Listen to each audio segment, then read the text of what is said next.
Your perfectionism is ruining your photography. It's often as artists, we want things to be done well, we want them to be just right, we want them to be perfect. But this is a slippery slope. I see many creatives use perfectionism as an excuse. They'll justify having high standards as a reason not to take action. And then they'll make excuse after excuse about not having the right thing, not feeling motivated or inspired, not being in the right circumstances to make the thing they say they want to make. This leads to all talk and no action. Today, we're going to talk about perfectionism and how it can ruin your photography. I'll share with you why it doesn't work and what we can do instead so we can actually do the things we say we want to do.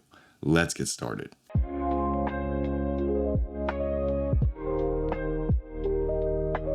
Perfect photos don't exist.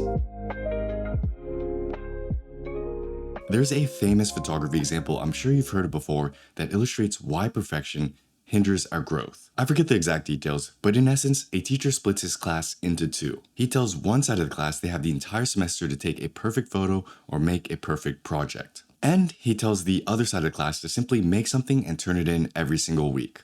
By the end of the semester, the second half of the class made more and better work. And the first half of the class's output was significantly less, they struggled with indecision, and their work was objectively worse. This is an important lesson about the creative process. Focusing and aiming for perfection doesn't work as well. Where we learn the most is actually in the successive iterations, experimentations, and freedom of photography. And if we narrow our scope too hard on things like perfection, we end up complicating things. But ironically, if we just focus on making stuff, the path to progress is clearer and less filled with obstacles. If you want to understand why, think about perfection for a second. Perfection, by definition, is impossible. It means being free of all flaws and defects, which nothing is, and therefore, perfect photos don't exist. So as photographers, we shouldn't go around trying to make perfect photos or create perfect projects. It'll only cloud our mind with an unrealistic expectation of what our photos should look like. And that unrealistic expectation can make photography and art seem like a never-ending race to catch something that doesn't exist. Furthermore, it'll only diminish our progress and efforts because anything we make and everything we do will seem imperfect. Not to mention the indecisiveness and paralysis we get from perfection. The reason why the first group struggled was because they were given an impossible task. One where they had a lot of time to create something great, but with no idea of what great actually was. Plus, when you have an entire semester to do one project, it's likely you'll procrastinate to the very end. So this combination of paralysis, not having a clear path forward, procrastination due to a long deadline, and an impossible task, perfection, made their struggle inevitable. Whereas the second group was encouraged to focus on action, just turning something in every single week. Every week they tried something new. They learned from their experiences from the previous week, and they were free to create without the restrictions of perfection. This trial and error, learn from experience model seems to work best for creatives. It's how we learn, it's how we grow, and it's how we build upon past actions. And it allows us to focus on what's actually within our control, not the outcome or result of our art, but the actions we take on a daily basis. When we pay more attention to those, photography becomes more streamlined and growth becomes inevitable. In essence, don't focus on perfection, just keep making shit. Perfection is boring. As you begin to take more and more action in your creative life, you may begin to realize a few interesting things about perfection. One of those being, imperfection actually has its own appeal, and perfection can be boring. Think about what a perfect photo might look like. It may be the perfect exposure settings, the perfect edit, no noise, high sharpness, whatever. And then think back to some of your favorite photographers' best work. What did you like about their photography? Personally, I found that many of their best photos weren't perfect. In fact, it's because they weren't perfect that I liked them. Daido Moriyama, for example, has plenty of shots that had terrible exposure, lots of grain, lots of noise. But when you look at the photos, you're like, okay, that makes sense. You can almost instantly see the appeal, and many times it's the imperfections that make it better. Another example, Tony Vaccaro, the renowned wartime photographer. Much of his work is grainy, noisy, too slow of a shutter speed, out of focus, blurry, imperfect. And half of that you can argue was due to the fact that he shot on film. But I would say it didn't matter because the photos he took are still great. He captured the most important part, the essence of the moment, and each photo tells a deeper story. So over time, you may come to realize that perfection is boring. It limits and constrains not only the photographer, but defaults us to a single way of shooting, much like a style would. And at the end of the day, if photography is apples to oranges, and what one person sees as imperfect, another will see as perfect, then perfection itself is a waste of time. And if many of our photos are better because they're imperfect, then maybe we should just settle down and embrace imperfection instead of always chasing perfection.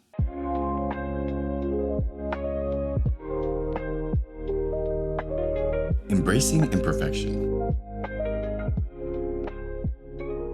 At this point in time, you may be thinking, okay, Andre, I get it. Perfection sucks, perfection is bad, but what do I actually do? Well, one thing you could do is emulate the students in the second group from the example earlier. Take photos and make something every day, every week, regardless of if it's perfect or not. Do this for a long enough period of time and you'll be surprised at your growth. And if along the way you find yourself struggling with perfectionism, try keeping these two things in mind. First, just make shit. One of my favorite mantras I like to tell myself is to just make shit. This is something that's useful whenever I get too in my head about what I'm doing. Maybe I'm overthinking photography, YouTube, or another creative project.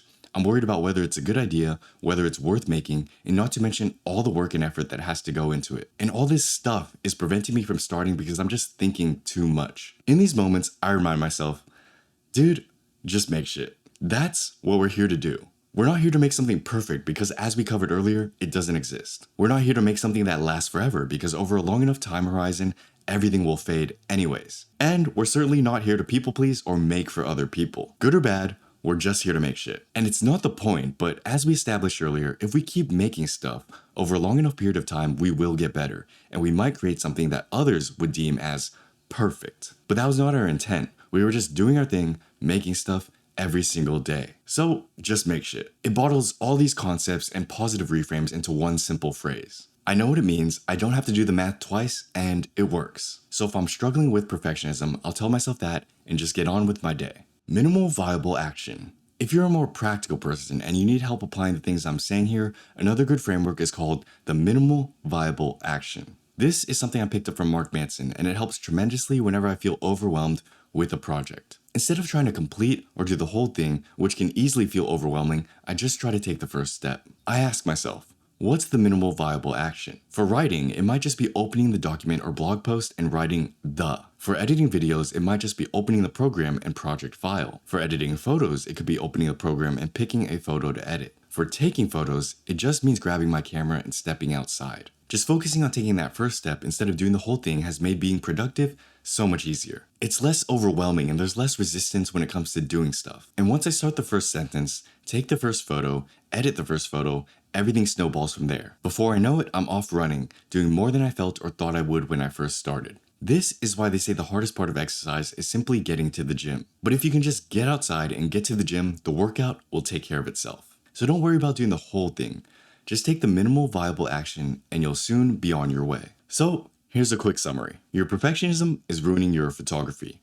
Why? Because trying to take perfect photos is impossible, and it takes time, effort, and energy away from the more important stuff. Similarly, the creative process is one of experimentation and making things. Don't try to be perfect, approach photography like the second group, and simply turn in something every single week. Furthermore, perfection can be boring. It's often we'll see many great photos which are great for the very reason that they're not perfect. And if that's the case, it's in our best interest to settle down and embrace imperfection instead of chasing perfection. To do this, there are two things to keep in mind that may help. First is to remind yourself to just make shit. Honestly, that's probably been the most effective one for me. Second would be to take the minimal viable action. Don't make it your job to do the whole thing, just open the program or walk outside with the camera and the rest of it will come. Remember, the hardest part of exercise is getting to the gym. So, I hope you found something in here helpful. If you did, share this with a friend who also struggles with perfectionism. And if you'd like to learn more and build a solid foundation with photography, go to Photography Essentials.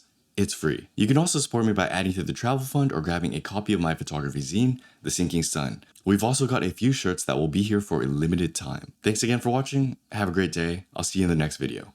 Peace.